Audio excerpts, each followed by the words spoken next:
नमस्कार मित्रों, अटल अनुसंधान अकादमी यूट्यूब चैनल में आप सभी का हार्दिक स्वागत है। दोस्तों, पिछली क्लास में आपने भारतीय संविधान के अंतर्गत भारतीय संविधान के 22 भाग, 12 अनुसूचियां व महत्वपूर्ण अनुच्छेदों के बारे में विस्तार से सीखा था। यदि आपने अभी तक पिछले वीडियो को नहीं देखा है तो जरूर देखिएगा।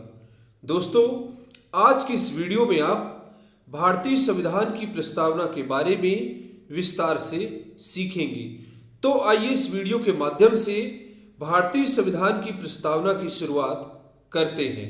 दोस्तों, भारतीय संविधान की प्रस्तावना को संविधान की आत्मा कहा जाता है, और यदि आपने आत्मा को अच्छी प्रकार से समझ लिया तो परमात्मा को यानी संपूर्ण संविधान को समझने में देर नहीं लगेगी, क्योंकि आत्मा में ही परमात्मा है, ऐसा कहा जाता है।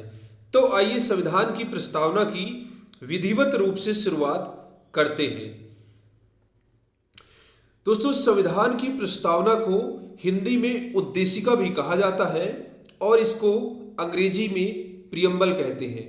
तो प्रस्तावना और उद्देशिका में आपको कंफ्यूज नहीं होना है। कभी कभी प्रतियोगी परीक्षा में उद्देशिका के नाम से और कभी प्रस्तावना के नाम से प्रश्न पूछ लिए जाते हैं।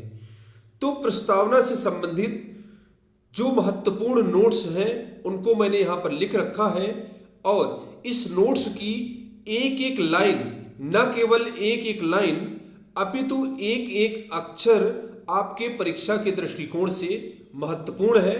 तो इनको आप अच्छी प्रकार से समझते रहिएगा, क्योंकि प्रस्तावना चैप्टर आपके पाठ्यक्रम में दिया हुआ है। तो आइए प्रस्तावना की महत्वपूर्ण पॉइंट्स पर नजर डालते हैं। पहला है, सर्वप्रथम अमेरिकी संविधान में प्रस्तावना को शामिल किया गया था। तदोपरांत कई देशों ने इसे अपनाया, भारत भी इन्हीं में से एक था। प्रस्तावना की भाषा ऑस्ट्रेलिया के संविधान से ली गई है। संविधान की प्रस्तावना का मुख्य स्रोत पंडित जवाहरलाल नेहरू द्वारा प्रस्तुत 13 दिसंबर 1946 को प्रस्तुत उद्देश्य प्रस्ताव था। दोस्तों, 13 दिसंबर 1946 को प्रथम प्रधानमंत्री पंडित जवाहरलाल नेहरू ने संविधान सभा के सम्मुख उद्देश्य प्रस्तावों को पढ़ा था, और उन्हीं उद्देश्य प्रस्तावों को संविधान की उद्देशिका में स्थान दिया गया है। तो ये नोट पॉइंट है, इसको आप अच्छे से याद रखिएगा कि संविधान की प्रस्तावना का मूल स्रोत क्या है।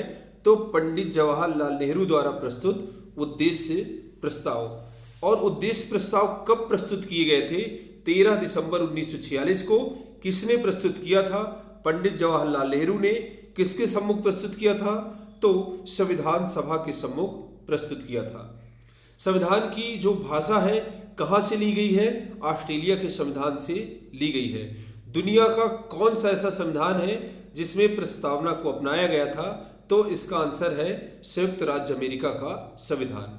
इसके बाद दोस्तों अगला पॉइंट है, प्रस्तावना संविधान के परिचय अथवा भूमिका को कहते हैं। इसमें संविधान का सार होता है। सार मीन्स तत्व, मुख्य तत्व जो होता है वो संविधान का सार संविधान की प्रस्तावना है।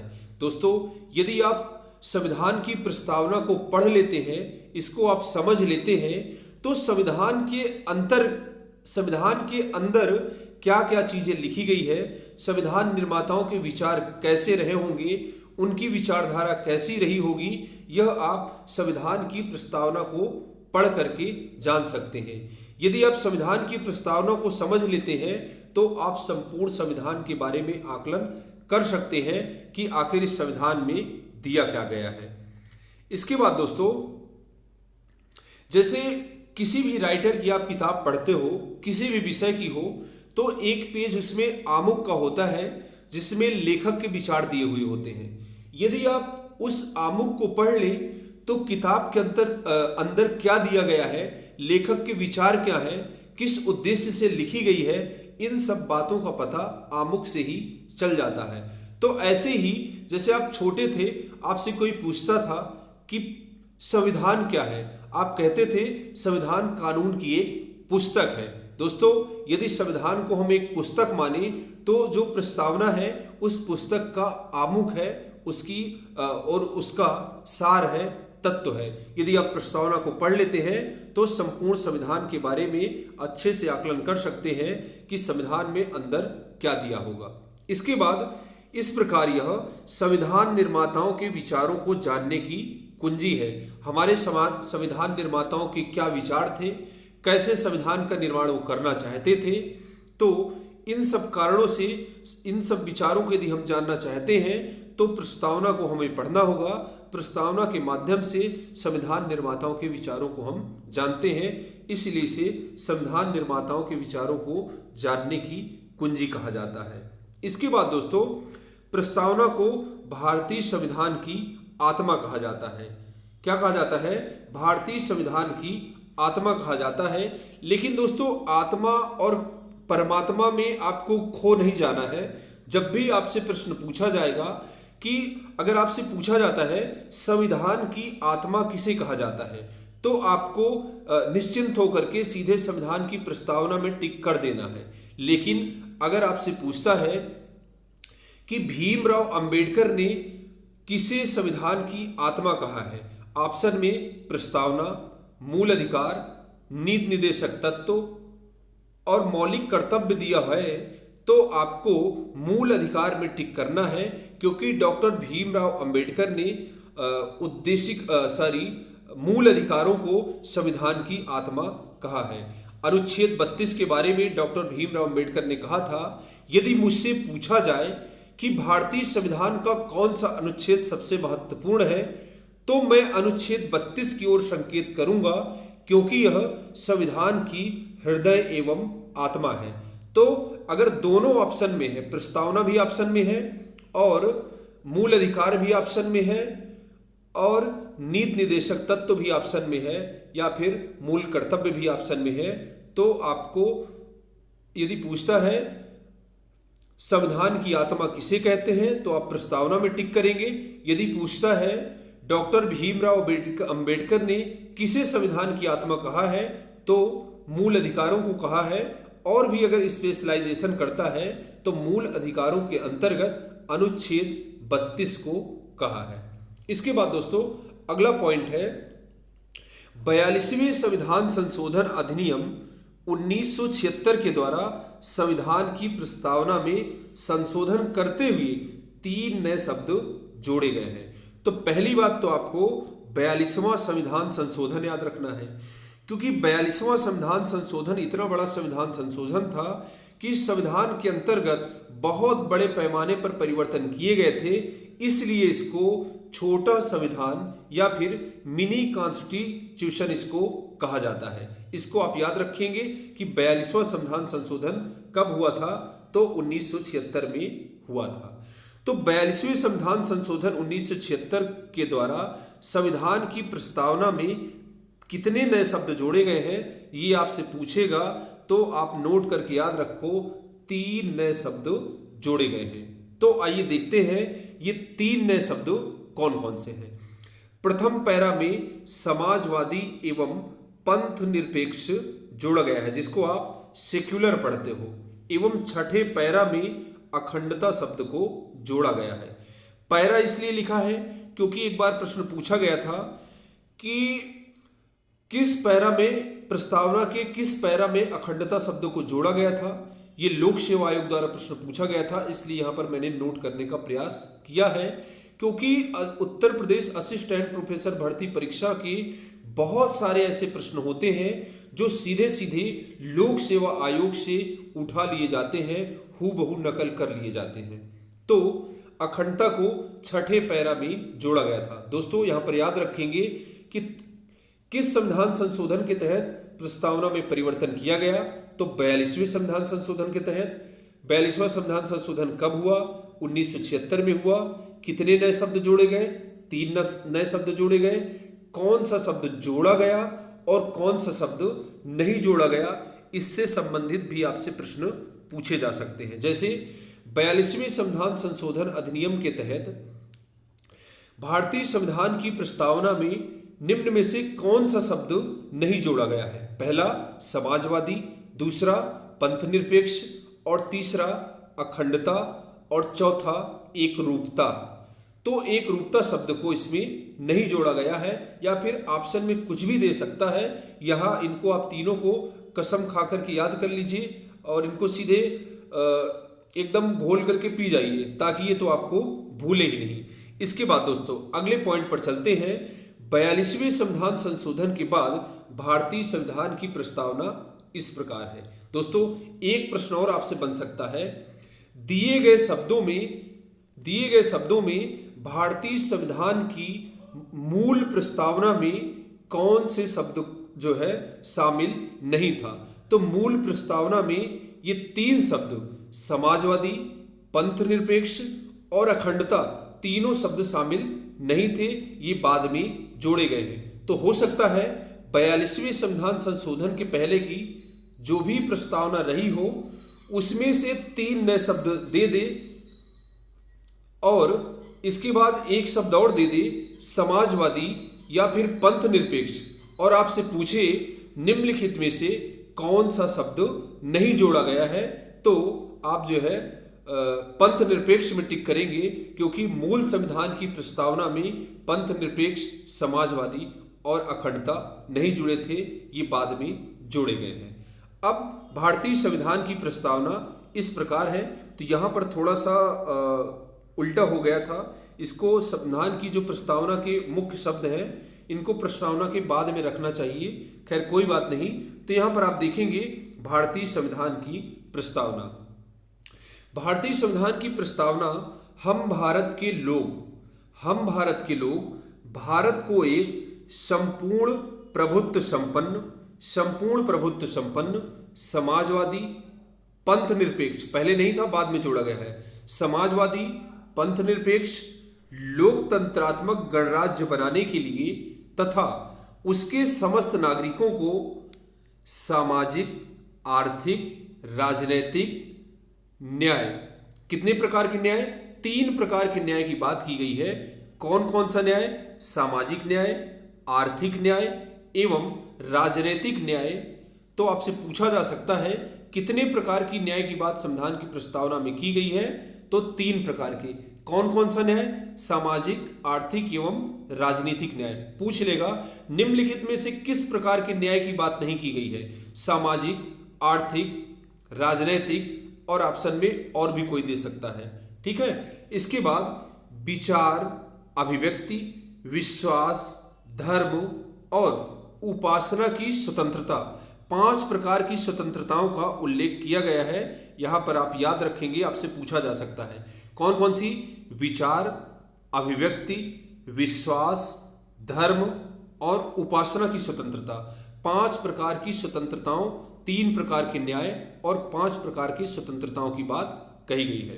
तो स्वतंत्रता, इसके बाद तथा प्रतिष्ठा और अवसर की समता, 2 प्रकार के समता की बात की गई है। कौन कौन सी?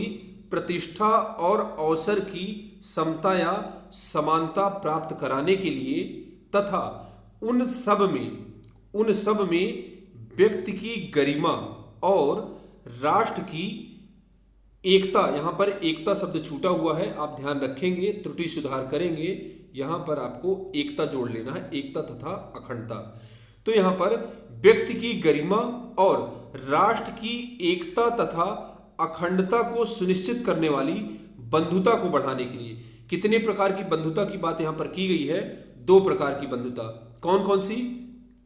व्यक्ति की गरिमा और राष्ट्र की एकता और अखंडता को सुनिश्चित करने वाली बंधुता को बढ़ाने के लिए दृढ़ संकल्प होकर अपनी इस संविधान सभा में आज तारीख 26 नवंबर 1949 को मिति मार्गशीर्ष शुक्ल सप्तमी संवत 2006 विक्रमी, इसको भी आप याद रखेंगे, आपसे प्रश्न पूछ सकता है, को एतद द्वारा इस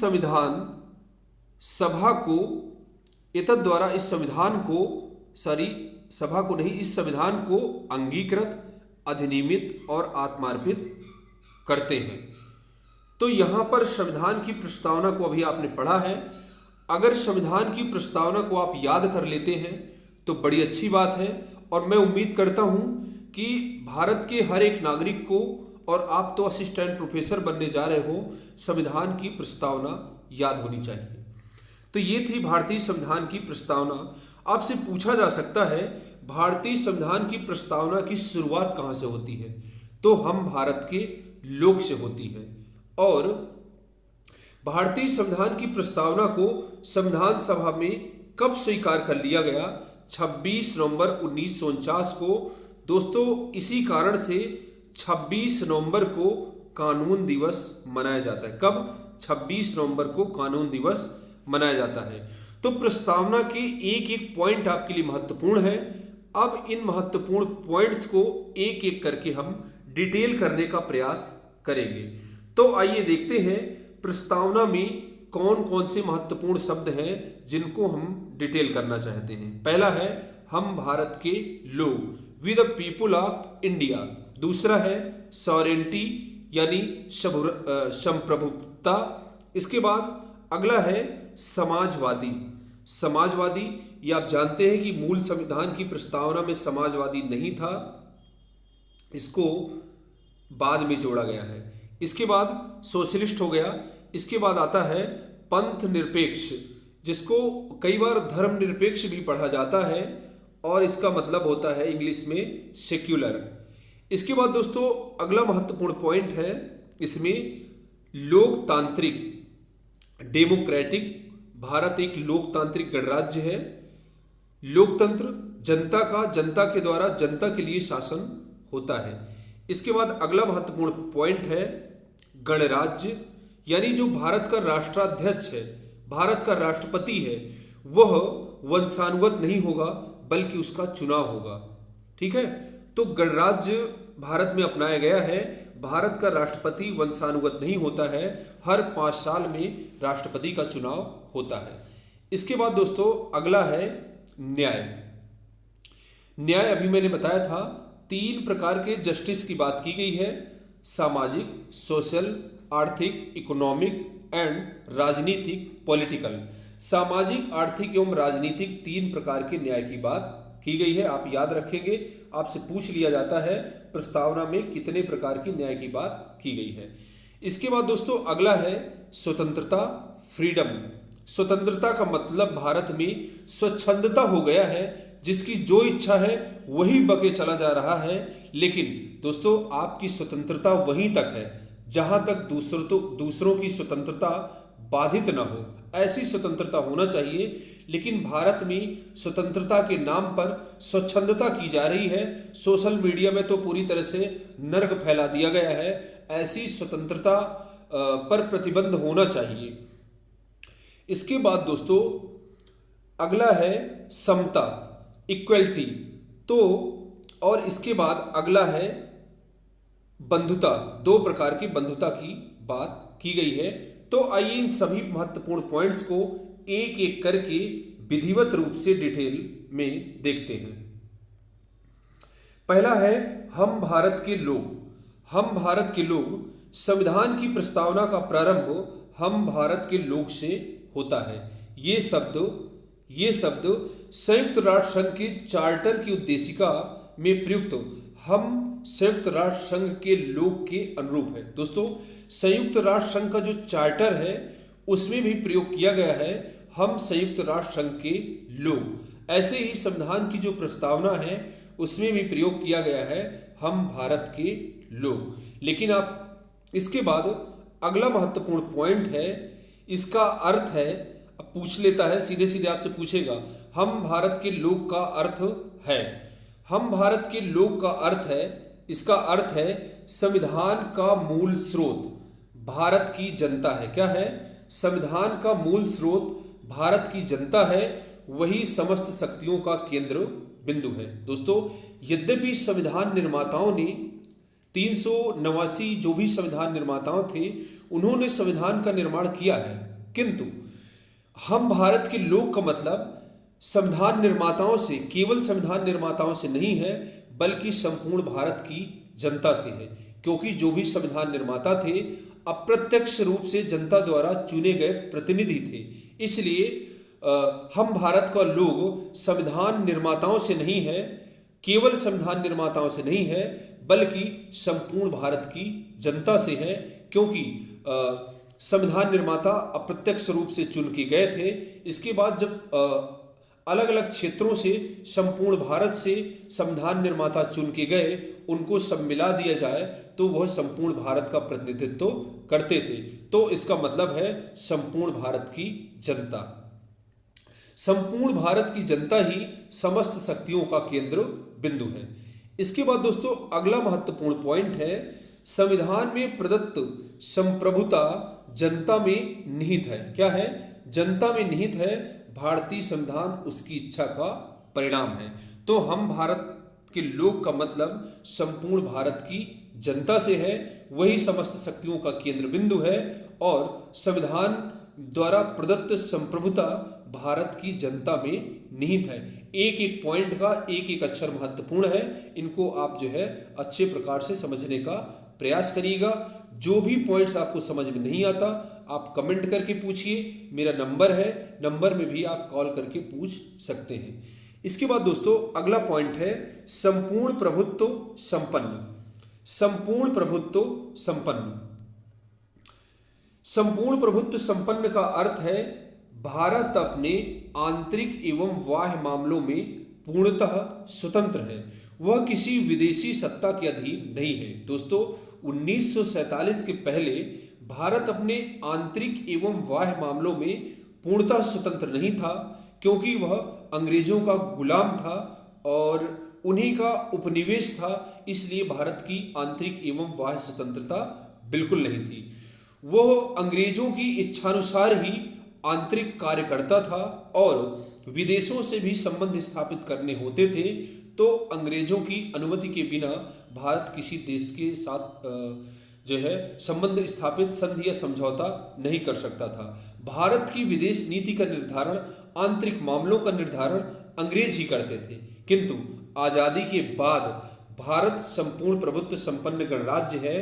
भारत अपने आंतरिक एवं बाह्य मामलों में पूर्णतः स्वतंत्र है, वह किसी विदेशी सत्ता के अधीन अब भारत नहीं है। वह अपनी आंतरिक एवं बाह्य विदेश नीति का निर्धारण करने के लिए पूर्णतः स्वतंत्र है। यहाँ पर सुधार करिएगा, पूर्णतः स्वतंत्र है। किसी देश के साथ संधि या समझौता करना भारत की इच्छा पर निर्भर करता है और इसमें किसी की कोई जोर जबरदस्ती नहीं है। जैसे पाकिस्तान और भारत दोनों देश साथ साथ आज़ाद हुए थे, साथ ही साथ स्वतंत्र हुए थे, लेकिन भारत संपूर्ण विश्व में स्वतंत्र देश है, अपनी सम्मानित स्थिति बनाए रखा है और संपूर्ण विश्व में आज 5वीं सबसे बड़ी अर्थव्यवस्था है। ठीक है, किंतु पाकिस्तान की यदि बात की जाए तो पाकिस्तान स्वतंत्र होकर के भी जो है दूसरे देशों का, अमीर देशों का, बड़े देशों का गुलाम है। उसकी विदेश नीति अमेरिका वगैरह देश तय करते हैं, लेकिन भारत में ऐसा बिल्कुल नहीं है। भारत अपने आंतरिक एवं बाह्य दोनों मामलों में स्वतंत्र है। अपने देश के अंदर जैसी नीति चाहे, जैसा नियम कानून चाहे, जनता के प्रतिनिधियों के द्वारा संसद में बना लेगा और किसी विदेश से, किसी दूसरे देश से संधि या समझौता करना है तो किसी विदेशी ताकत का कोई दबाव नहीं होगा। भारत स्वतंत्र है, जैसा चाहे संधि एवं समझौता कर सकता है। तो प्रभुत्व का मतलब, संपूर्ण प्रभुत्व में दो बातें हैं, इसमें आंतरिक प्रभुता यानी स्वतंत्रता और एक बाह्य। जब आंतरिक एवं बाह्य दोनों प्रभुता की आप बात करते हो, स्वतंत्रता की बात करते हो, सर्वोच्चता की बात करते हो, तभी आप संपूर्ण प्रभुत्व संपन्न की बात करते हो। आज़ादी के पहले भारत संपूर्ण प्रभुत्व संपन्न नहीं था, क्योंकि भारत की विदेश नीति एवं आंतरिक नीति का भी निर्धारण अंग्रेज किया करते थे। दोस्तों एक महत्वपूर्ण बात है, अंग्रेजों द्वारा स्वतंत्र जो भी देश स्वतंत्र होते जा रहे थे, तो उन देशों को मिला करके अंग्रेजों ने 1931 में एक संगठन बनाया जिसका नाम था कॉमनवेल्थ यानी राष्ट्रमंडल। और भारत जब 1947 में आज़ाद हुआ तो भारत राष्ट्रमंडल का सदस्य हुआ। तब विरोधियों ने, विपक्षी पार्टियों ने आलोचना करना शुरू कर दिया। तब ये हुआ कि भारत राष्ट्रमंडल का सदस्य अपनी इच्छा से बना है, किसी जबरदस्ती से नहीं बना है। ठीक है, तो इस प्रकार से भारत आंतरिक एवं बाह्य मामलों में स्वतंत्र है। राष्ट्रमंडल वाली बात आपको समझ में आ गई होगी, क्योंकि राष्ट्रमंडल की स्थापना 1931 में हुई थी। इसका मुख्यालय लंदन में है। यह अंग्रेजी परतंत्रता से स्वतंत्र हुए देशों का एक संगठन था जिसे ब्रिटेन ने बनाया था। अब भारत ब्रिटेन से ही आजाद हुआ और अगले दिन जो है राष्ट्रमंडल का सदस्य बन जाता है। इन कारणों से भारत की आलोचना की जाती है, किंतु वो किसी दबाव में राष्ट्रमंडल का सदस्य नहीं हुआ था। सहयोग की भावना के लिए, विकास की भावना के लिए, अपने देश का विकास करने के लिए, दूसरे देशों का सहयोग लेने के लिए भारत राष्ट्रमंडल का सदस्य बना था। इसके बाद अगली महत्वपूर्ण बात है समाजवादी। समाजवादी आप जानते हैं कि मूल संविधान की प्रस्तावना में इसका उल्लेख नहीं था। बाद में 42वें संविधान संशोधन 1976 के द्वारा समाजवादी शब्द जोड़ा गया है। भारत का जो समाजवाद है, भारत का समाजवाद पंडित जवाहरलाल नेहरू की अवधारणा पर आधारित लोकतांत्रिक समाजवाद है, न कि साम्यवादी समाजवाद। तो यहां पर आप याद रखेंगे, लोकतांत्रिक समाजवाद की कॉन्सेप्ट, विचारधारा किसने दी थी? तो इसका आंसर है भारत के प्रथम प्रधानमंत्री पंडित जवाहरलाल नेहरू ने, न कि साम्यवाद समाजवाद। 2 पॉइंट और देखिए, इसके बारे में मैं इनको इसके बाद डिटेल करता हूं। समाजवाद में एक समाज लोकतांत्रिक समाजवाद होता है और दूसरा होता है साम्यवादी समाजवाद। साम्यवादी समाजवाद में उत्पादन एवं वितरण के सभी साधनों पर का राष्ट्रीयकरण किया जाता है, निजी संपत्ति का उन्मूलन कर दिया जाता है। दोस्तों, लेनिन और कार्ल मार्क्स रूस में इसी साम्यवादी व्यवस्था को स्थापित किए थे और इस विचारधारा के साम्यवादी समाजवाद के जनक लेनिन और रूसो थे। उनका कहना था कि समाज पूरी तरह से बराबर होना चाहिए, ना कोई रंक हो, ना कोई राजा हो, ना कोई बड़ा हो, ना कोई छोटा हो, ना कोई अमीर हो, ना कोई गरीब हो। एक रोटी है तो सब लोग मिल बांट करके खाएं, ठीक है। और यहाँ पर समाज में विषमता नहीं होनी चाहिए कि एक तरफ जो है गरीबी का लहलहाता महासागर हो और दूसरी तरफ अमीरी के ऊंची ऊंची बिल्डिंग रूपी बीच में टापू दिख रहे हों। तो इसमें क्या है, इसमें राष्ट्रीय संसाधन है, इसमें क्या होता है, सभी संसाधनों का राष्ट्रीयकरण किया जाता है और संपत्ति का जो निजी संपत्ति है उसका उन्मूलन कर दिया जाता है। जो भी संपत्ति होती है सब समाज की होती है, राष्ट्र की होती है। साम्यवादी समाज में व्यक्ति का कुछ भी नहीं होता है। किंतु लोकतंत्र में, जबकि लोकतांत्रिक समाजवाद में मिश्रित अर्थव्यवस्था पर आधारित है, मिश्रित अर्थव्यवस्था पर आस्था रखता है, जहां सर्वाधिक एवं निजी क्षेत्र, यहां सर्वाधिक लिखा है, काट करके इसको सार्वजनिक करिएगा। सार्वजनिक मतलब सरकारी एवं निजी क्षेत्र साथ साथ मौजूद रहते हैं और दोनों मिल मिलाकर के विकास करते हैं। लोकतांत्रिक समाजवाद का उद्देश्य गरीबी, उपेक्षा, बीमारी व अवसर की समानता को स्थापित करना होता है। दोस्तों, दुनिया में 2 तरह की व्यवस्थाएं थी, एक पूंजीवाद और एक साम्यवाद। पूंजीवाद का जो नेता था वो संयुक्त राज्य अमेरिका था और साम्यवाद का नेता सोवियत संघ रूस था। पूंजीवाद में क्या होता है, व्यक्ति की संपत्ति को महत्व दिया जाता है, जो जितना बढ़ सके, बढ़ने के अवसर होते हैं, व्यक्तिगत रूप से जितना लाभ कमा सके उतना लाभ पूंजीवाद में कमाया जा सकता है। लेकिन साम्यवाद में क्या होता है, व्यक्ति का कुछ नहीं होता है, सारी संपत्ति समाज की होती है, राष्ट्र की होती है, वहां पर व्यक्तिगत संपत्ति कुछ भी नहीं होती है। तो पूंजीवादी व्यवस्था में क्या होता है, क्योंकि व्यक्तिवाद होता है, पूंजीवाद होता है। पूंजीवादी अर्थव्यवस्था में आप जानते हो जो भी उत्पत्ति के संसाधन होते हैं बड़े बड़े पूंजीपतियों के पास इकट्ठा होते चले जाते हैं और वो क्या करते हैं, गरीब जनता का, आम जनता का शोषण करते हैं और उस पैसे को इकट्ठा करके वो अमीर दिन प्रतिदिन अमीर होते चले जाते हैं और गरीब आदमी और भी रसातल में धंसता चला जाता है। अमीर आदमी एक तरफ जो है ऊंचाइयों को छूता है, दिन दुगना रात चौगुना, वहीं अमीर गरीब आदमी है, गरीब जनता है, वो गरीबी रूपी रसातल के रूप में नीचे चली जाती है और इसमें गरीब जनता का, आम जनता का खूब शोषण किया जाता है। तो इसके प्रतिद्वंद्व में एक विचारधारा थी साम्यवाद। व्यक्ति का कुछ नहीं होगा, सब कुछ समाज का होगा, सब कुछ समाज की संपत्ति होगी, देश राष्ट्र सबके खाने पीने की व्यवस्था करेगा और जो भी आपको काम करना है राष्ट्र के अंदर करना है। तो इसमें क्या हुआ दोस्तों, दोनों की अपनी विशेषताएं थी और दोनों के अपने दोस्त थे। ऐसे ही पूंजीवाद की अपने अच्छे गुण थे, दोस्त थे, साम्यवाद के गुण भी थे और दोस्त भी थे। लेकिन भारतीय संविधान निर्माता इन बुराइयों से बचना चाहते थे। वो चाहते थे कि हमारे संविधान में सिर्फ गुण हो और सारे दोषों को हम नकार दें। इसीलिए उन्होंने दुनिया के बहुत सारे संविधानों का अध्ययन किया था, इसके बाद ही भारतीय संविधान का निर्माण किया था। तो पूंजीवाद में एक तरफ जो है गरीबों का, आम जनता का शोषण होता है, तो दूसरी तरफ साम्यवाद में जब जानते हैं हम काम करें या ना करें, सरकार खाने की व्यवस्था तो करेगी ही। तो क्या होता था, रूस में कोई काम ही नहीं करना चाहता था और रूस पूरी तरह से कंगाल होता चला गया और अमेरिका का विकास होता चला गया।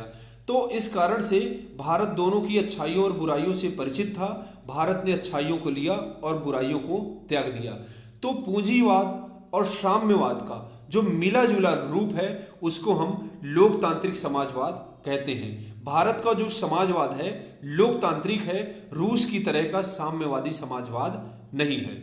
यहाँ पर क्या होता है, अमीर लोगों पर, पूंजीपतियों पर टैक्स लगाया जाता है और साधारण तरीके से उनसे टैक्स लगा करके पैसा फिर गरीब जनता में लोक कल्याणकारी योजनाओं में खर्च कर दिया जाता है। ठीक है, तो इसमें जो है आम जनता का भी विकास होता रहता है। लेकिन साम्यवाद क्या कहता है, अमीर लोग अगर संपत्ति ना दे तो पूरी तरह से उनको मारो काटो, संपत्ति उनको छीन लो। जितना अमीरों ने पैसा इकट्ठा कर रखा है सब मजदूरों हैं। दुनिया के कार्ल मार्क्स ने एक आह्वान किया था, दुनिया के मजदूरों एक हो जाओ। ठीक है, दुनिया के मजदूरों एक हो जाओ, पाने के लिए, खोने के लिए कुछ बचा नहीं है, पाने के लिए पूरा संसार खड़ा है। तो इन पूंजीपतियों की संपत्ति अगर दे तो अच्छी बात है, सरलता से, अगर नहीं देते तो उनको मारो काटो, इनसे सारी संपत्तियां छीन लो और समाज में बांट दो।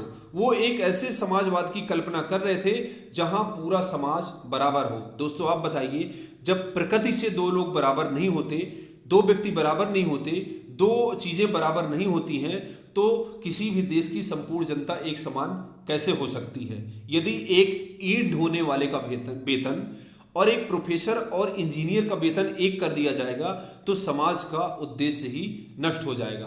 तो इन्हीं अनेक बुराइयों के बाद क्या हुआ, रूस भी इस समाज, सोवियत संघ रूस जिसको कहते हैं, इस साम्यवादी व्यवस्था में क्या है, उसकी अर्थव्यवस्था चरमराने लगी और कहीं न कहीं उसने भी त्याग दिया और 13 नए देश स्वतंत्र हो गए और कहीं न कहीं रूस भी धीरे धीरे पूंजीवाद को अपना रहा है। कहने का मतलब ये है, भारत में कट्टर समाजवाद नहीं है जिसको साम्यवाद कहते हैं, भारत में लोकतांत्रिक समाजवाद की व्यवस्था की गई है। और पूछा जाए भारत में कौन सी अर्थव्यवस्था की स्थापना की गई है, तो इसका आंसर है मिश्रित अर्थव्यवस्था। पूंजीवादी एवं समाजवादी अर्थव्यवस्था का मिला जुला रूप मिश्रित अर्थव्यवस्था कहते हैं। मुझे उम्मीद है ये कॉन्सेप्ट आपको बड़े ही अच्छे प्रकार से समझ में आई होगी। अब बात करते हैं पंथ निरपेक्ष, जिसे आप सेकुलर भी पढ़ते हो। पंथ निरपेक्ष ये भी मूल संविधान में नहीं था, किंतु 42वें संविधान संशोधन अधिनियम 1976 के द्वारा इसको जोड़ दिया गया है। पंथ निरपेक्ष से तात्पर्य ऐसे राज्य से है जो किसी धर्म विशेष को राजधर्म के रूप में मान्यता नहीं देगा। भारत एक पंथ निरपेक्ष सेक्युलर स्टेट है और भारत हिंदू राष्ट्र, इसीलिए भारत को हिंदू राष्ट्र के रूप में घोषित नहीं किया जा रहा है, क्योंकि भारतीय संविधान की प्रस्तावना में रख दिया गया। वैसे भारतीय संविधान निर्माताओं के जो विचार थे वो पहले से ही पंथ निरपेक्ष थे, सेकुलर थे, और किंतु इसमें कई बार क्या था, संशय था, लोगों की मांग थी कि सेकुलर शब्द को संविधान की प्रस्तावना में रख दिया जाए तो थोड़ा सा पंथ निरपेक्ष शब्द और भी स्पष्ट हो जाएगा, और कहीं न कहीं से ये चीज़ स्पष्ट हो जाएगी कि भारत कभी भी हिंदू राष्ट्र नहीं घोषित किया जा सकता है। यहाँ पर सरकार, संसद किसी एक धर्म को राजधर्म के रूप में मान्यता प्रदान नहीं कर सकता है। ठीक है, तो इसका मतलब है पंथ निरपेक्ष। इसके बाद अगला महत्वपूर्ण इसमें पॉइंट है, अब जैसे धर्मनिरपेक्ष है तो कोई कह दे लोगों की धार्मिक भावनाओं का ख्याल नहीं रखा जाएगा, ऐसा नहीं है, सभी की भावनाओं का ख्याल रखा जाएगा। यहाँ पर धर्मनिरपेक्ष से तात्पर्य राज्य लोगों की धार्मिक भावनाओं का ख्याल नहीं रखेगा। इस धर्मनिरपेक्ष का तात्पर्य यहाँ पर जोड़िएगा, धर्मनिरपेक्ष का तात्पर्य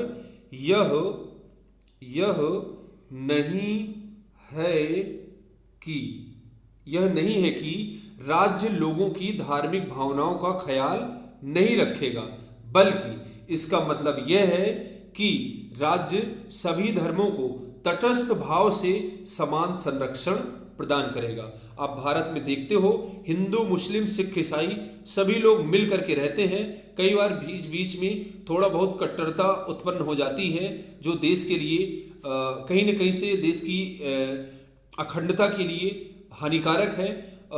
लोगों को समझना चाहिए, भारतीय लोगों को, भारत की जनता को समझना चाहिए कि यदि भारतीय संविधान में पंथ निरपेक्ष सेकुलर जोड़ा गया है तो दूसरी तरफ, एक तरफ यदि पंथ निरपेक्ष जोड़ा गया है तो दूसरी तरफ अखंडता शब्द को भी जोड़ा गया है। तो अगर भाईचारे की भावनाएं उत्पन्न करनी है तो यह एक तरफा भाईचारे की भावना उत्पन्न नहीं हो सकती है। दोनों तरफ से भाईचारे की भावनाएं बनाए रखने का यदि प्रयास किया जाएगा तो भारत अनंत काल तक बिना किसी रुकावट के अपना विकास करता रहेगा। किंतु अगर भाईचारे की भावना एक तरफा अगर होती है तो कहीं न कहीं से फिर समस्या उत्पन्न हो जाती है। इसके बाद दोस्तों, सभी धर्मों का तटस्थ भाव से समान संरक्षण प्रदान करेगा। आप देखते हैं हिंदुओं के त्यौहार होते हैं, जैसे दिवाली है, दशहरा है, होली है, ऐसे ही मुस्लिमों के बहुत सारे अवसर होते हैं, ईद है, बकरीद है। इन सभी अवसरों पर सरकार समान भाव से लाइट की व्यवस्था, अन्य प्रशासनिक सुविधाएं, पुलिस की व्यवस्था, इन सभी की व्यवस्था सरकार करती है। और किसी भी धर्म का कोई भी प्रोग्राम हो, इसमें सरकार पूरी तरह से सहयोग करती है। यही भारत की खूबसूरती है। और कहा भी जाता है, माला टूटी तो मन के बिखर जाएंगे, कुछ इधर जाएंगे और कुछ उधर जाएंगे। तो भारतीय जो जनता है, भारत में जो हिंदू, मुस्लिम, सिख, ईसाई हैं, ये एक जो है भारतीय संस्कृति रूपी माला के पार्ट हैं और खूबसूरत फूल हैं। अगर एक भी मोती को माले से हटा लिया जाता है तो कहीं न कहीं माला अच्छी नहीं लगती है। तो इसी तरह से सभी लोग मिल मिलाकर के हिंदू, मुस्लिम, सिख, ईसाई विकास करते रहें, धर्मनिरपेक्ष की भावना को भी बरकरार रखें, काफ़ी अच्छा रहेगा। किंतु एक चीज़ का ध्यान रखें कि सेकुलर के नाम पर इसका नाजायज फायदा न उठाया जाए। इसके बाद दोस्तों, अगली महत्वपूर्ण बात है लोकतांत्रिक। लोकतंत्र क्या है आप सभी जानते हो। अब्राहम लिंकन ने इसकी परिभाषा दिया था, लोकतंत्र जनता का, जनता के द्वारा, जनता के लिए शासन है। लोकतंत्र में जनता अपने प्रतिनिधियों को चुनती है, जनता बड़े से बड़े पद को प्राप्त कर सकती है। ठीक है, भारत में अप्रत्यक्ष लोकतंत्र को अपनाया गया है, जिसे प्रतिनिध्यात्मक लोकतंत्र कहा जाता है। दोस्तों, लोकतंत्र दो प्रकार का होता है, एक प्रत्यक्ष लोकतंत्र और एक अप्रत्यक्ष लोकतंत्र। प्रत्यक्ष लोकतंत्र ऐसे देशों में होता है, छोटे देश जहां पर जनसंख्या कम है, जैसे स्विट्जरलैंड में क्या है, जनसंख्या बहुत ही कम है और वहां पर जो है प्रत्यक्ष लोकतंत्र अपनाया गया है। वहां पर किसी कानून नियम को यदि बनाया जाता है तो जनता से डायरेक्ट कानून के संबंध में मतदान करवाया जाता है। अगर जनता उसको पास कर देती है तो वह कानून बन जाता है, अगर जनता नहीं पास करती तो कानून नहीं बन सकता। लेकिन दोस्तों, भारत विविधताओं से भरा देश है। यहाँ पर जाति, भाषा, संस्कृति, खान पान। यहाँ पर जम्मू कश्मीर से लेकर के कन्याकुमारी और गुजरात से लेकर के अरुणाचल प्रदेश तक हजारों तरह की विविधताएं भारत में विद्यमान है। और भारत की जनसंख्या भी बहुत है। इस कारण से अगर किसी नियम कानून को बनाना होगा तो सभी की भावनाओं को ध्यान में रख करके बनाया जाता है। और यदि भारत में प्रत्यक्ष लोकतंत्र अपनाया जाएगा तो कैसे कानून पास होगा? जनता से इतनी विशाल मात्रा में जनसंख्या है, कैसे कानून बनाएंगे, कैसे जनता मतदान करेगी? इसलिए भारत में प्रतिनिध्यात्मक लोकतंत्र को अपनाया गया है। जनता अपने प्रतिनिधियों को चुनती है और वह प्रतिनिधि संसद में जा करके नियम कानून बनाने का कार्य करते हैं, बनवाने का कार्य करते हैं। इस प्रकार से भारत में अप्रत्यक्ष लोकतंत्र अपनाया गया है, जिसे प्रतिनिध्यात्मक लोकतंत्र कहा जाता है। आप विधायक, सांसद चुन करके भेजते हो और वो फिर जा करके केंद्र में संसद में कानून बनाते हैं। सांसद लोकसभा और राज्यसभा के सदस्य संसद में, केंद्र में, और विधानसभा और विधान परिषद के सदस्य राज्य में कानून बनाने का कार्य करते हैं। तो ये था लोकतंत्र। अब बात करते हैं गणराज्य। गणराज्य से बहुत महत्वपूर्ण प्रश्न पूछा जाता है, बार बार पूछा जाता है। भारत एक गणराज्य है। गणराज्य का मतलब क्या होता है? इसका तात्पर्य यह है कि भारत का राष्ट्राध्यक्ष यानी राष्ट्रपति निर्वाचित होगा, ना कि वंशानुगत। भारत के राष्ट्रपति का चुनाव हर 5 साल में हो जाता है और भारत का राष्ट्रपति का जो पद है वो वंशानुगत नहीं है, 5 साल बाद चुनाव लड़ना ही पड़ता है। अच्छा, एक महत्वपूर्ण बात है, भारतीय संविधान के अनुच्छेद 57 के तहत कोई व्यक्ति कितनी बार राष्ट्रपति बन सकता है, इस संबंध में कोई प्रावधान नहीं है। भारत में कोई भी व्यक्ति कितनी भी बार राष्ट्रपति बनाया जा सकता है। इस संबंध में संविधान मौन है। संविधान कुछ कहता है, वो कहता है अनुच्छेद 57 राष्ट्रपति पुनर्निर्वाचन के योग्य होता है। अब कितनी बार उसका पुनर्निर्वाचन होगा, इस संबंध में संविधान मौन है। अभी तक 2 बार राष्ट्रपति बनाए जाने की परंपरा रही है। अगर कभी ऐसी स्थिति उत्पन्न होती है कि 3 बार किसी को राष्ट्रपति बनाया जाना है तो फिर इसको जो है संसद में या फिर सुप्रीम कोर्ट के द्वारा इसका जो है व्याख्या करी जाएगी। इंग्लैंड में लोकतंत्र के साथ साथ राजतंत्र को अपनाया गया है। किसको? राजतंत्र को, राजमुकुट को अपनाया गया है, न कि गणतंत्र को। वहां का राष्ट्राध्यक्ष वंशानुगत होता है। दोस्तों, भारत में गणतंत्र को अपनाया गया है, भारत का राष्ट्राध्यक्ष निर्वाचित होता है। किंतु ब्रिटेन में क्या है, वहां का जो राष्ट्राध्यक्ष है, राजा है, वो वंशानुगत होता है। राजा का पुत्र राजा, राजा का पुत्र राजा, कुल मिलाकर के वहां चुनाव नहीं किया जाता है। एक और महत्वपूर्ण, भारत में लोकतंत्र है, यहाँ पर कई बार क्या होता है, राष्ट्रपति की थोड़ा बहुत आलोचना भी कर लेते हैं, किंतु वहां पर राजा की आलोचना करने का अधिकार किसी को नहीं है। कुछ मामलों में ब्रिटेन का जो क्राउन है, ब्रिटेन का जो मुकुट है, कुछ मामलों में वो शक्तिशाली हो जाता है, लेकिन कुछ मामलों में भारत का राष्ट्रपति शक्तिशाली हो जाता है। शॉर्ट फॉर्म में आपको यही याद रखना है, गणराज्य का मतलब है भारत का जो राष्ट्राध्यक्ष है यानी राष्ट्रपति का जो पद है वह निर्वाचित होगा, ना कि वंशानुगत। इसके बाद दोस्तों अगला है न्याय। पूछा जा सकता है, पूछा भी गया है कि भारतीय संविधान की प्रस्तावना में कितने प्रकार की न्याय की बात की गई है।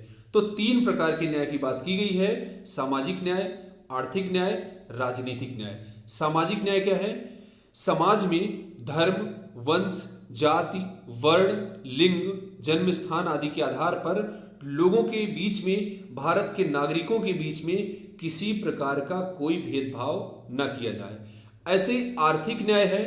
आर्थिक न्याय सभी को रोजगार के बराबर के अवसर प्रदान किए जाएं और व्यक्ति व्यक्ति के बीच में एक ही पद में अलग अलग प्रकार के वेतन की व्यवस्था न किया जाए, ये है आर्थिक न्याय। जैसे कोई प्रोफेसर है, दो लोग एक साथ नियुक्त होते हैं, एक साथ चयनित होते हैं, किंतु दोनों को अलग अलग सैलरी नहीं दी जा सकती है। दोनों का जो समान एक ही साथ नियुक्त हुए हैं, दोनों का वेतन बराबर होगा, आर्थिक न्याय है। और दूसरी बात, आर्थिक न्याय में सभी को रोटी, कपड़ा, मकान, शिक्षा, स्वास्थ्य, ये जो मूलभूत आवश्यकताएं हैं ये सभी को प्रदान की जाएं।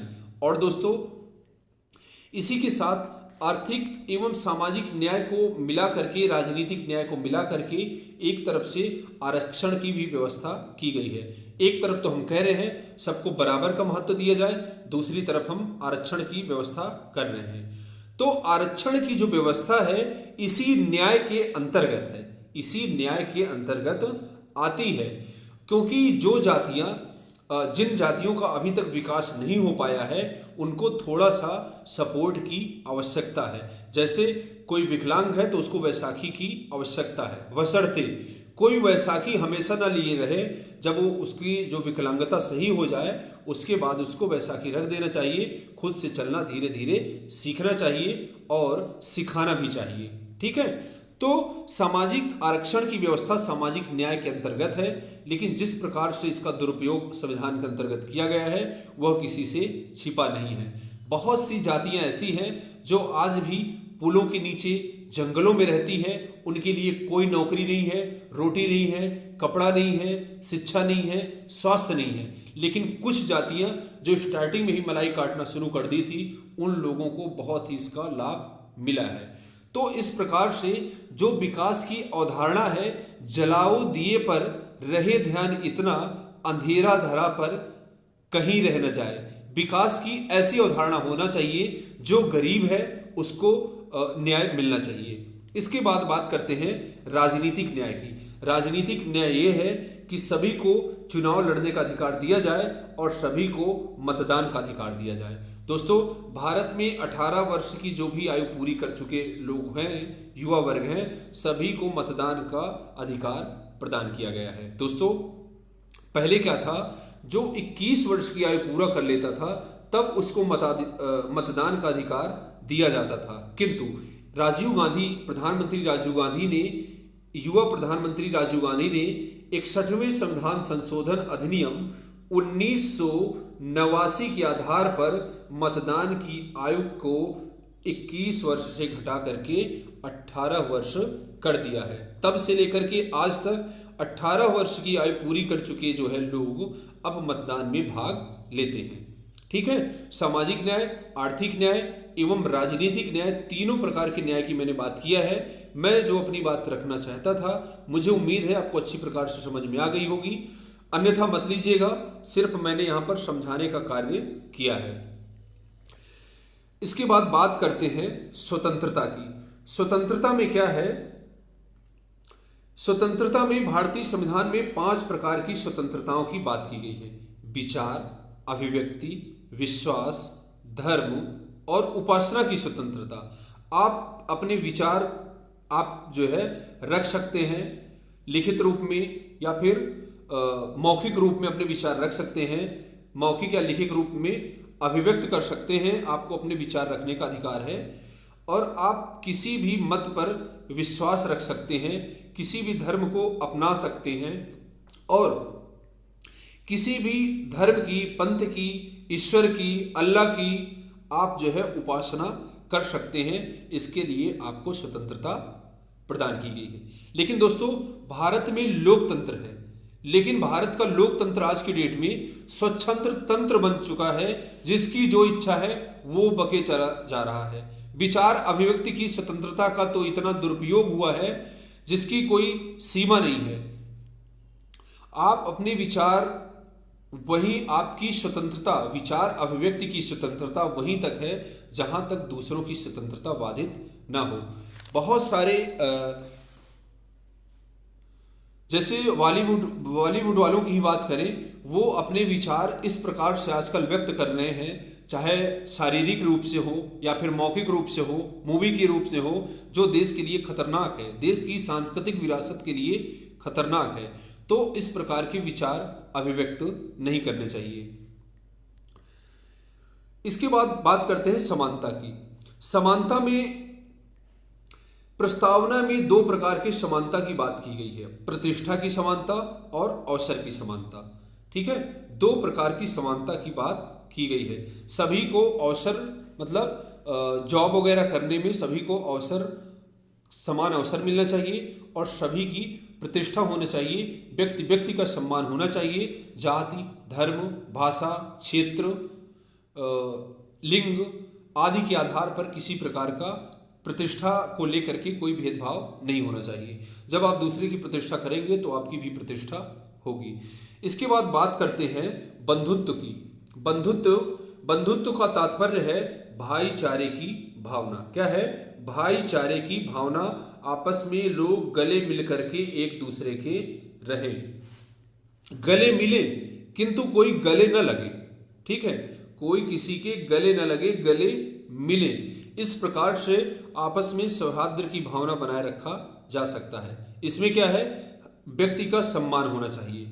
कोई भी जाति हो, धर्म हो, भाषा हो, क्षेत्र हो, इन सब का व्यक्ति के नाम पर सम्मान होना चाहिए। इसके बाद क्या है? देश की एकता और अखंडता। अखंडता शब्द को 42वें संविधान संशोधन 1976 के द्वारा जोड़ा गया है। मूल संविधान में अखंडता शब्द नहीं था। क्या है? मूल संविधान में अखंडता शब्द नहीं था। तो अगर व्यक्ति की सम्मान होगा, देश की एकता और अखंडता बनी रहेगी, तो इसके लिए बंधुत्व बहुत जरूरी है। जब बंधुत्व की भावना होगी तभी सम्मान होगा और अखंडता भी होगी, और जब सम्मान और अखंडता होगी तब बंधुत्व बना रहेगा। इसके बाद दोस्तों ये थी भारतीय संविधान की प्रस्तावना। इसके बाद एक महत्वपूर्ण प्रश्न उठता है, क्या उद्देशिका संविधान का अंग है? ऐसा प्रश्न सर्वोच्च अदालत के पास गया और सर्वोच्च अदालत ने समय समय पर दिए गए निर्णयों के माध्यम से इस प्रश्न का उत्तर देने का प्रयास किया गया है। यहां से कई बार प्रश्न पूछे जाते हैं, इनको भी आप संक्षिप्त में देखिए। एक मामला था बेरूबारी वाद 1960। बेरूबारी वाद 1960 में आया। इसमें सर्वोच्च अदालत से पूछा गया, क्या संविधान की प्रस्तावना संविधान का अंग है? जैसे तो सर्वोच्च न्यायालय ने निर्णय दिया, प्रस्तावना संविधान का अंग नहीं है। पहली महत्वपूर्ण बात, प्रस्तावना संविधान का अंग नहीं है। इसके बाद दूसरी बात क्या कहा? प्रस्तावना संविधान का अंग तो नहीं है, किंतु जहां संविधान की भाषा अस्पष्ट है तथा संदिग्ध है, वहां यह संविधान निर्माताओं के विचारों को जानने में सहायक है। दोस्तों 395 अनुच्छेद हैं। बहुत सारे अनुच्छेद ऐसे हैं कि जिनकी भाषा इतनी क्लिष्ट है, इतनी अस्पष्ट है, इतनी संदिग्ध है कि उसका डिटेल समझना बहुत ही मुश्किल है। तो यदि संविधान की प्रस्तावना को पढ़ लेते हैं तो उस अनुच्छेद का जो समझ में नहीं आ रहा है उसका डिटेल अच्छी प्रकार से कर सकते हैं। तो इस प्रकार से जहां संविधान की भाषा अस्पष्ट है, वहां संविधान निर्माताओं के विचारों को जानने की कुंजी है कि हमारे संविधान निर्माता क्या चाहते थे और किस अनुच्छेद की व्याख्या हम कैसे करें। जब भी किसी अनुच्छेद को लेकर के अस्पष्टता की स्थिति उत्पन्न होगी, संदिग्धता की स्थिति उत्पन्न होगी, व्याख्या से संबंधित प्रश्न आएगा, तो संविधान की प्रस्तावना को पढ़ करके उसको आसानी से सॉल्व किया जा सकता है। इसके बाद इस प्रकार यह संविधान निर्माताओं के विचारों को जानने की कुंजी है। आपसे प्रश्न पूछा जा सकता है, संविधान निर्माताओं के विचारों को जानने की कुंजी क्या है? तो इसका आंसर है संविधान की प्रस्तावना। तो बेरूबारी वाद में सर्वोच्च अदालत ने निर्णय दिया, प्रस्तावना संविधान का अंग नहीं है। दोस्तों संविधान की जो भारतीय संविधान है उसमें संशोधन करने का अधिकार संसद को है। तो यदि प्रस्तावना संविधान का अंग हो जाएगी तो उसमें संसद संशोधन कर देगी, लेकिन अगर प्रस्तावना संविधान का अंग नहीं है तो संसद उसमें संशोधन भी नहीं कर सकती। तो दोनों प्रश्नों का जवाब एक ही साथ है। तो यहाँ पर प्रस्तावना संविधान का अंग नहीं है, इसलिए इसमें संशोधन नहीं किया जा सकता, क्योंकि संविधान में संशोधन करने का अधिकार किसको होता है? संसद को। लेकिन संविधान में जो चीजें संविधान में लिखी गई हैं उन्हीं का संशोधन होगा। इसके बाद अगली महत्वपूर्ण बात है, अगला जो मामला आता है, अगला जो मुकदमा आता है, यहाँ पर गोकुलनाथ लिख गया है, इसको आप सुधार करेंगे। ये है गोलकनाथ। क्या है? गोलकनाथ बनाम पंजाब राज्य। एक मुकदमा 1967 में आया और फिर सर्वोच्च अदालत से पूछा गया। तो सर्वोच्च अदालत ने इसको ये कहा कि यह संविधान का अंग नहीं है, मतलब पुराने निर्णय पर मुहर लगाया गोलकनाथ बनाम पंजाब राज्य मुकदमे में। तत्कालीन मुख्य न्यायाधीश थे मोहम्मद हिदायत हिदायतुल्लाह। मोहम्मद हिदायतुल्लाह ने कहा प्रस्तावना संविधान का अंग तो नहीं है किंतु यह संविधान की मूल आत्मा है। दोस्तों, प्रस्तावना को संविधान की मूल आत्मा कहा जाता है, लेकिन किसने प्रस्तावना को संविधान की आत्मा कहा है? तो इसको आप याद रखेंगे, इसका आंसर है न्यायमूर्ति मोहम्मद हिदायतुल्लाह, सर्वोच्च न्यायालय के मुख्य न्यायाधीश मोहम्मद हिदायतुल्लाह। इसके बाद अगला जो मामला आता है, अगला है केशवानंद भारती बनाम केरल राज्य मुकदमा। ये बहुत ही फेमस है, ये वाद बहुत ही फेमस है कि केशवानंद भारती बनाम केरल राज्य। इसमें जब शीर्ष अदालत से पूछा गया तो उसने क्या किया, अपने पूर्व में दिए गए निर्णय को पलट दिया। पूर्व में निर्णय क्या दिया था? प्रस्तावना संविधान का अंग नहीं है और उसमें परिवर्तन नहीं किया जा सकता। किंतु केशवानंद भारती वाद में न्यायालय ने अपने पूर्व में दिए गए निर्णय को संशोधित कर दिया, बदल दिया। उन्होंने कहा उद्देशिका संविधान का अंग है। इसको नोट रखेंगे, किस वाद में सबसे पहली बार कहा गया था कि उद्देशिका संविधान का अंग है? संविधान में इसका वही स्थान है जो अन्य उपबंधों का यानी अन्य अनुच्छेदों का है। तो इसका मतलब ये हुआ, जिस प्रकार से अन्य अनुच्छेदों में संसद को संशोधन करने का अधिकार है, वैसे ही संविधान की प्रस्तावना में भी संशोधन किया जा सकता है। इसके बाद अगला पॉइंट है इसमें, यहाँ पर उद्देशिका में संशोधन तो किया जा सकता है किंतु संविधान के मूल ढांचे को छोड़कर। तो एक और यहाँ पर महत्वपूर्ण कॉन्सेप्ट आपको मिल गई है, मूल ढांचे का सिद्धांत किस वाद में दिया गया था? तो केशवानंद भारती बनाम केरल राज्य मुकदमे में सर्वोच्च न्यायालय ने मूल ढांचे, कॉन्सेप्ट ऑफ बेसिक स्ट्रक्चर, मूल ढांचे या फिर आधारभूत ढांचे का सिद्धांत दिया था। तो उद्देशिका में परिवर्तन तो किया जा सकता है किंतु मूल ढांचे को छोड़कर। मूल ढांचे में जैसा है धर्मनिरपेक्ष, लोकतंत्र, और क्या है, धर्मनिरपेक्ष हो गया, लोकतंत्र हो गया और अखंडता हो गया, इन सब चीज़ों को छोड़ करके परिवर्तन किया जाता है। मतलब संविधान का बेसिक स्ट्रक्चर जो संविधान निर्माता चाहते थे, बेसिक स्ट्रक्चर को चेंज किए बिना संविधान की प्रस्तावना में परिवर्तन किया जाता है। तो यहाँ पर याद रखेंगे, मूल ढांचे, बेसिक स्ट्रक्चर का सिद्धांत किसने दिया था? तो इसका आंसर है केशवानंद भारती बनाम केरल राज्य वाद में। इसके बाद इन्होंने क्या कहा, न्यायालय ने क्या कहा, जहां संविधान के निर्वचन मीन्स संविधान की व्याख्या में उद्देशिका सहायक है। जहां संविधान की भाषा अस्पष्ट होगी, संदिग्ध होगी, समझ में नहीं आएगी, वहां पर प्रस्तावना इसकी व्याख्या में सहायक होगी।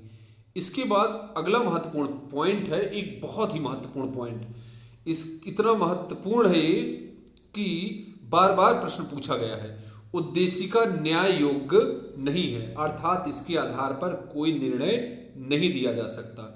न्याय योग्य मतलब ये है, इसको उद्देशिका को न्यायालय द्वारा लागू नहीं कराया जा सकता कि उद्देशिका में ये बात कही गई है, आप इसको लागू करिए। तो न्यायालय द्वारा इसको लागू नहीं कराया जा सकता, इसलिए इसको कहा गया है उद्देशिका न्याय योग्य नहीं है। ऐसे ही नीति निर्देशक तत्व भी न्याय योग्य नहीं है, नीति मौलिक कर्तव्य भी न्याय योग्य नहीं है, और लेकिन मूल अधिकार न्याय योग्य है। न्याय योग्य की क्या कंसेप्ट है कि न्यायालय द्वारा इनका जबरदस्ती पालन नहीं कराया जा सकता। ये नहीं कहा जा सकता कि नहीं, उद्देशिका में जो बातें कही गई हैं इनका आप पालन करिए, इसलिए उद्देशिका न्याय योग्य नहीं है।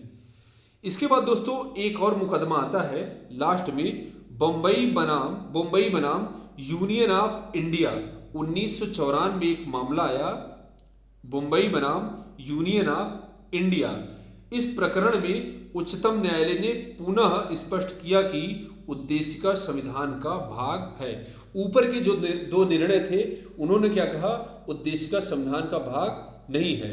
लेकिन यहाँ पर पहले क्या था, बेरुबारी ने कहा कि उद्देशिका संविधान का भाग नहीं है, गोलकनाथ में भी उस पर मुहर लगाई, उद्देशिका संविधान का भाग नहीं है, इस पर परिवर्तन नहीं हो सकता है। लेकिन केशवानंद भारती बनाम केरल राज्य मुकदमे में न्यायालय ने कहा उद्देशिका संविधान का भाग है, इसमें परिवर्तन किया जा सकता है। अगला जो मामला आया, बम्बई बनाम यूनियन ऑफ इंडिया, इसमें भी केशवानंद भारती मामले को ही आगे चल के मुहर लगाई गई। तो आपसे पूछा जा सकता है निम्नलिखित में से किसने सर्वप्रथम कहा था उद्देशिका संविधान का अंग है। वहां पर आपको केशवानंद भारती बनाम भी मिल जाएगा, गोलकनाथ बनाम पंजाब मिल जाएगा, बेरुबारी मामला मिल जाएगा, बम्बई बनाम यूनियन ऑफ इंडिया में मिल जाएगा। तो आपको टिक करना है केशवानंद भारती बनाम केरल राज्य। ऐसे ही आपसे पूछ सकता है बेसिक स्ट्रक्चर का सिद्धांत किसने दिया था। तो बेसिक स्ट्रक्चर का सिद्धांत, आधारभूत ढांचे का सिद्धांत केशवानंद भारती बनाम केरल राज्य मुकदमे में दिया गया था।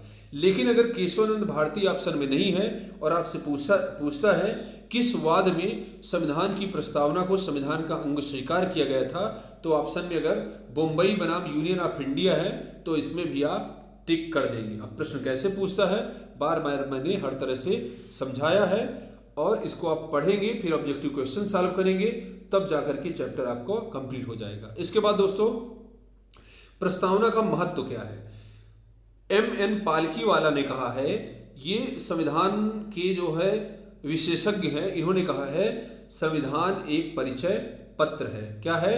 परिचय पत्र। आपका भी एक परिचय पत्र होता है जिस कॉलेज में आप पढ़ते हो या फिर जहाँ जिस प्रोफेशन में हो, उस परिचय पत्र में शार्ट फॉर्म में सारी इंफॉर्मेशन आपकी लिखी हुई थी। उस परिचय पत्र को पढ़ने के बाद आपके बारे में सारी जानकारी हो जाती है।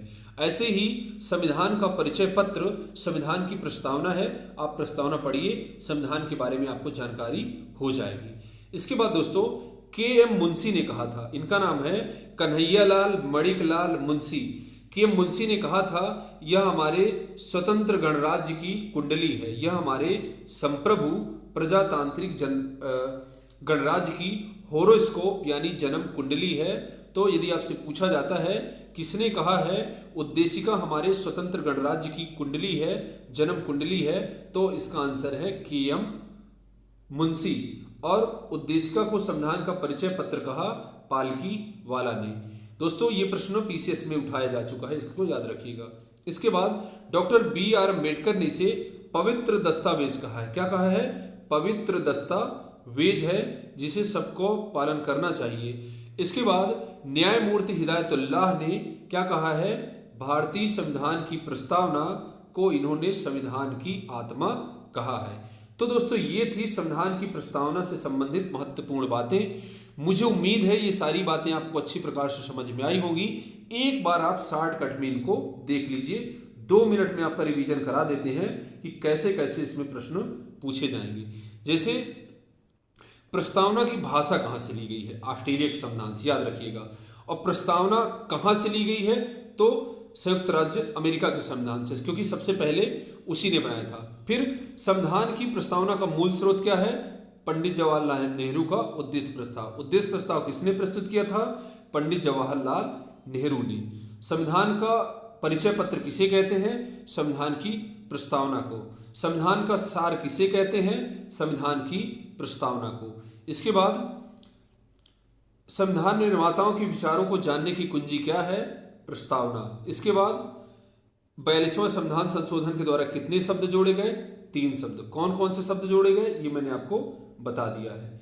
एक यहाँ पर ये सभी प्रस्तावना से संबंधित महत्वपूर्ण शब्द हैं, सभी को मैंने एक एक करके डिटेल कर दिया है। इस संविधान की प्रस्तावना है, एक एक करके एक एक पॉइंट आप इसको याद कर लेते हैं तो असिस्टेंट प्रोफेसर बनने के लिए और भविष्य के लिए हमेशा आपको महत्वपूर्ण रहेगी। कानून दिवस कब मनाया जाता है? 26 नवंबर 1949 को। संविधान की प्रस्तावना कहाँ से शुरू होती है? हम भारत के लोक से। संविधान की प्रस्तावना कब स्वीकार की गई थी? 26 नवंबर 1949 को। इसके बाद हम भारत के लोक का मतलब है संपूर्ण भारत की जनता से है, संपूर्ण भारत की जनता से है। सर्वोच्च जो संप्रभुता है जनता में ही निहित है। संपूर्ण प्रभुत्व संपन्न का मतलब क्या है? भारत आंतरिक एवं बाह्य दोनों मामलों में स्वतंत्र है। संपूर्ण में 2, आंतरिक एवं बाह्य मामलों में स्वतंत्र है। इसके बाद अगली बात है समाजवादी। समाजवादी मैंने आपको बताया था कि ये मूल संविधान में नहीं था, बाद में जोड़ा गया है। हमारा जो समाजवाद है वो कट्टर साम्यवाद नहीं है, बल्कि नेहरू की अवधारणा पर आधारित लोकतांत्रिक समाजवाद है। तो लोकतांत्रिक समाजवाद की अवधारणा नेहरू ने दी थी। पंथ निरपेक्ष मैंने बताया था कि इसको मूल संविधान में नहीं था, बाद में इसको जोड़ा गया है। इसके बाद लोकतंत्र, आप जानते हो कि लोकतंत्र जनता के द्वारा जनता के लिए शासन है। भारत में प्रतिनिध्यात्मक लोकतंत्र को अपनाया गया है। लोकतंत्र दो प्रकार का, प्रत्यक्ष डायरेक्ट और इनडायरेक्ट। डायरेक्ट प्रत्यक्ष लोकतंत्र स्विट्जरलैंड में, भारत में अप्रत्यक्ष लोकतंत्र प्रतिनिध्यात्मक लोकतंत्र। गणराज्य का मतलब भारत का जो राष्ट्राध्यक्ष है वह निर्वाचित होगा, वंशानुगत नहीं होगा। इसके बाद न्याय, तीन प्रकार के न्याय पूछा जा सकता है। निम्नलिखित में से संविधान की प्रस्तावना के अंतर्गत किस प्रकार के न्याय की, कौन वाले न्याय की व्यवस्था नहीं की गई? सामाजिक न्याय, आर्थिक न्याय, राजनीतिक न्याय और डी नंबर अगला है प्राकृतिक न्याय। तो यहाँ पर प्राकृतिक न्याय की चर्चा नहीं है। कितनी प्रकार की स्वतंत्रताएं? 5 प्रकार की। कौन कौन सी? विचार, अभिव्यक्ति, विश्वास, धर्म, उपासना। इसके बाद समानता, कितने प्रकार की समानता? 2 प्रकार की। प्रतिष्ठा की समानता और अवसर की समानता, 2 प्रकार की समानताओं की बात की गई है। इसके बाद बंधुत्व, 2 प्रकार के बंधुत्व में 2 बातें हैं, व्यक्ति का सम्मान और देश की एकता तथा अखंडता। इसके बाद यहाँ पर बेरोजगारीवाद ने क्या कहा? प्रस्तावना संविधान का अंग नहीं है, इसमें संशोधन नहीं हो सकता। इसके बाद अगली बार क्या कहा? गोलकनाथ ने इसी पर मुहर लगाया और कहा प्रस्तावना संविधान का भाग नहीं है, इसमें संशोधन नहीं हो सकता है। पहली बार केशवानंद भारती बनाम केरल राज्य मुकदमे में प्रस्तावना को संविधान का अंग माना गया और प्रस्तावना में संशोधन हो सकता है। प्रस्तावना का वही महत्व है जो अन्य अनुच्छेदों का है। गोलकनाथ में एक महत्वपूर्ण था कि मोहम्मद हिदायतुल्लाह ने कहा है प्रस्तावना संविधान की आत्मा है। इसके बाद यहाँ पर बम्बई बनाम यूनियन ऑफ इंडिया आपने देखा है, इसने भी क्या है कि यहाँ पर केशवानंद भारती मुकदमे पर मामले पर पूर्व निर्णय पर यहाँ पर मुहर लगाई गई थी। इसने भी कहा प्रस्तावना संविधान का अंग है। किसने कहा? यह परिचय पत्र है पालकी वाला ने। ये प्रश्न पूछा गया है। जन्म कुंडली कहा है कि एम मुंशी ने। पवित्र दस्तावेज, ये भी पूछा जा चुका है, कहा है बी आर अम्बेडकर ने। और न्यायमूर्ति मोहम्मद हिदायतुल्लाह ने। ये तो बार बार विभिन्न प्रतियोगी परीक्षाओं में पूछा गया है।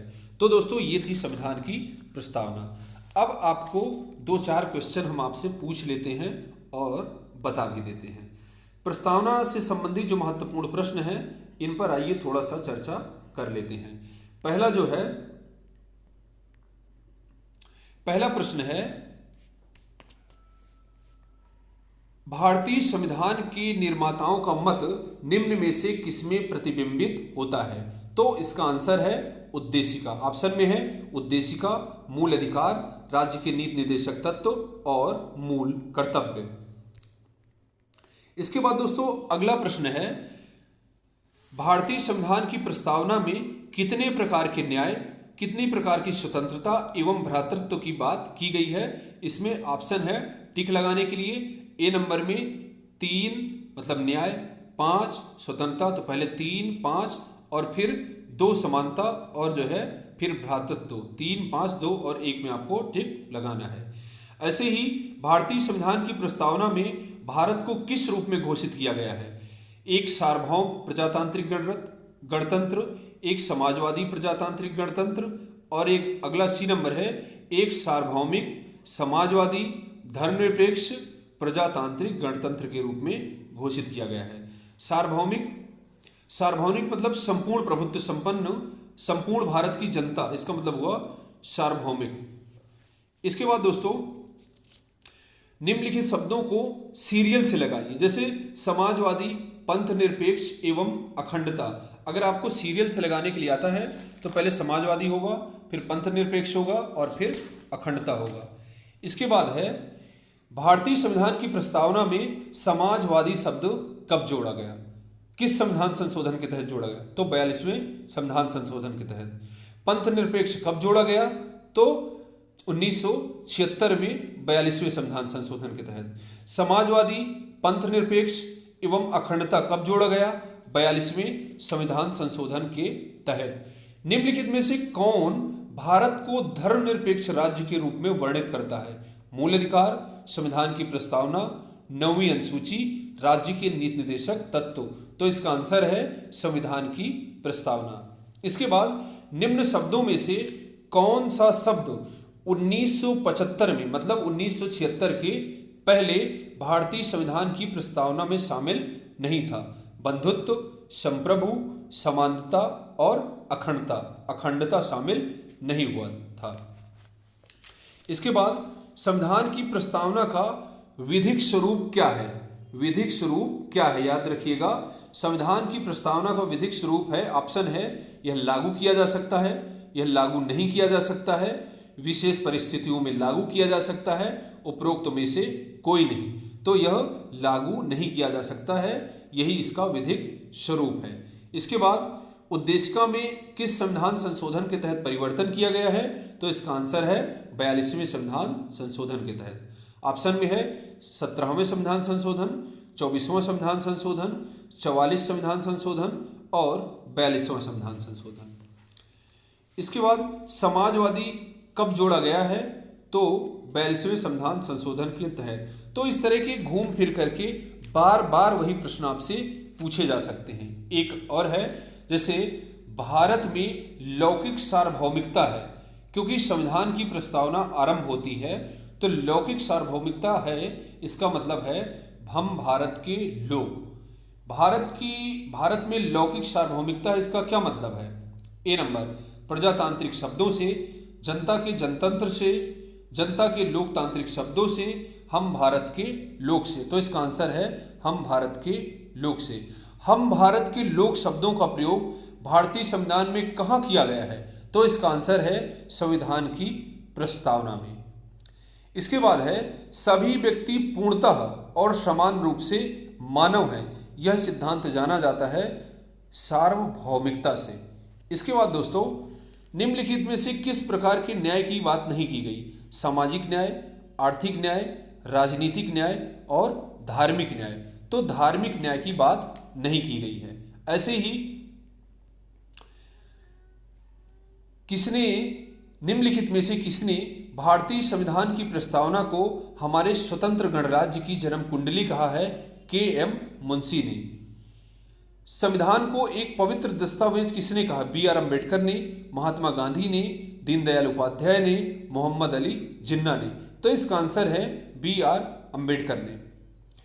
निम्नलिखित वादों में से किसमें सर्वोच्च न्यायालय ने प्रस्तावना को भारतीय संविधान की मौलिक संरचना का भाग स्वीकार किया है? बेरूबारी विवाद, गोलकनाथ विवाद और प्रिवी पर्श विवाद, और अगला है केशवानंद भारती विवाद। तो इसका आंसर है केशवानंद भारती विवाद। अब एक प्रश्न और है, इसको आप सुनिएगा। निम्नलिखित में से किस वाद में उच्चतम न्यायालय ने धारणा प्रस्तुत की कि उद्देशिका संविधान का भाग नहीं है? तो यहाँ पर केशवानंद भारती ऑप्शन में नहीं है। यूनियन ऑफ इंडिया बनाम डॉक्टर कोहली, बनारसी दास बनाम स्टेट ऑफ यूपी, बम्बई बनाम Union of India, Malak Singh बनाम स्टेट ऑफ पंजाब। तो इसका आंसर है बम्बई बनाम यूनियन ऑफ इंडिया। इसके बाद निम्नलिखित में से कौन एक भारतीय संविधान के उद्देश्यों को प्रतिबिंबित करता है? तो इसका सरल सा प्यारा सा आंसर है संविधान की प्रस्तावना। इसके बाद दोस्तों एक और अच्छा प्रश्न है, भारत के संविधान के उद्देश्यों में से एक के रूप में आर्थिक न्याय का उपबंध किसमें किया गया है? आर्थिक न्याय। तो आर्थिक न्याय का उपबंध उद्देशिका में एवं राज्य के नीति निर्देशक तत्वों में भी किया गया है, क्योंकि हमने बताया था कल की क्लास में कि जो नीति निर्देशक तत्व हैं सामाजिक एवं आर्थिक क्षेत्र में लोक कल्याणकारी राज्य की स्थापना करते हैं। तो दोस्तों ये था आपका प्रस्तावना का चैप्टर। मुझे उम्मीद है जिस प्रकार से मैं आपके लिए मेहनत कर रहा हूँ उसी प्रकार से आप भी मेहनत कर रहे होंगे। जब आप असिस्टेंट प्रोफेसर पर चयनित होंगे, मुझे लगता है आपको कम खुशी होगी, लेकिन मुझे ज़्यादा खुशी होगी। निस्वार्थ भाव से यहाँ पर क्लास चलाए जा रहे हैं।